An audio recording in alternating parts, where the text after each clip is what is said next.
بسم الله الرحمن الرحيم macaamiisheena sharafta leh ee ku xiran shirkadda Dallas Real Estate walaalayaal soo dhawaada qalbi furan ku soo dhawaada gacmo furan ku soo dhawaada adeeg hufan oo idin raali geliya walaalayaal sida aad nooga barateenba waxaa maanta mar kale idin soo gudbinaynaa dhul iib ah ee daawasho wacan ka bogasho wacan ka faa'iideysi wacan dhulkan iibka ah waa dhul bannaan waa meeshaas hadda aad u jeedaan bannaan waa nus boos laba jidla ah jidkan oo dadka ay marayaan waa uu saaran yahay dhinacan kalena wadadan kale aad arkaysaan ayaa ka xigta marka faa'iideysi wacan haddii aan ka hadlo meesha uu ku yaalo waxa uu ku yaalaa magaalada Muqdisho gaar ahaan waxa uu magaalada Muqdisho uga sii yaalaa degmada Dharkeenley si gaar ah xaafadda loo yaqaano Abagada ku soo dhawaada mar labaad iyo mar saddexaad waa boos fiican laba jidla ah sidoo kale ah bari ujeed oo ah nooca loogu jecel yahay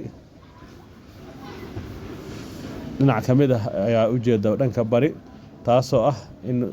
guriga uu galbihii yeelanayo qabow fiican hoos uu yeelanayo saas awgeed ayayna dadka ay u jecel yihiin boosaska bari ujeedka ah ee dhanka bari u jeesanaya guriga hadhowta haddii laga dhiso marka ka faa'iideysi wacan cabirka uu ku fadhiyo waa 20 lagu dhufto 10 waxa uu ahaa markiisa hore boos nus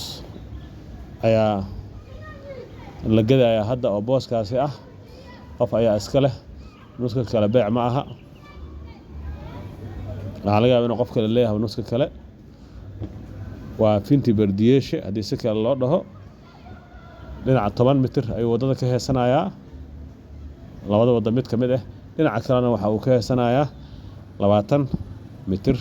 guri villa oo qurux badan oo 5 qol ama 6 qol ah ayaad ka dhisan kartaa xaafadda uu ku yaalana u jeedaan sida ay u tahay xaafad oo maasha Allah ah oo deegaan ah oo si fiican u dhisan waa dabcan xaafadii hore ee magaalada meelaha hadda la degdegayo ma aha marka guriga aad ka dhisato daarad waa kireysan kartaa kare fiican ayaa ka helaysaa haddii ana ku noolaato aragtana waa meel deegaan fiican leh adeegyada dhan aad ka helaysid suuqii ku dhow waxbarashadii howlahaas oo dhan waad helaysaa aan u imaado dhanka dukumiintiga dhulkaani dukumiintigiisa waa nadiif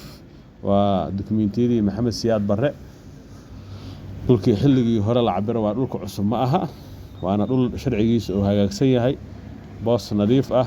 wax soo qabsi ah dacwad ah ayna ka jirin waa meel aad hubto lacagtaada aad geli karto dhulka dabcan markaa gadanaysa waxa ugu koobaad ee laga fiiriyo waa dhanka dukumiintiga waad u jeedaan dhulka jidad fiican ayuu leeyahay haddii aan u imaado xagga qiimaha oo iyadana sabreys ah oo qiimo macquul ah dhulkan qiimaha hadda la gadaayo waa $22,000 Mareykanka ah runtii waa fursad dhulkan lacag ka badan ayaa lagu rabay laakiin qofkiisa ayaa muxtaaj ah suuq xumeer oo iska jirto marka laga faa'iideysto dhulku waa u jaban yahay hadda qiimihii waxba laga dhimay $22,000 Mareykanka ah ayaa la gadayaa iyo heshiis oo macnaheedu yahay gorgoro ayaa ka furan soo dhawaaw haddii aad ku qanacdid dhulkan tilmaamaha aan ka bixinay ood ka heshid waa lagu soo tusinayaa ugu dambeyn waa ku mahadsantahay daawashada muuqaalka kanaalkana subscribe noo dheh gambaleelkana furo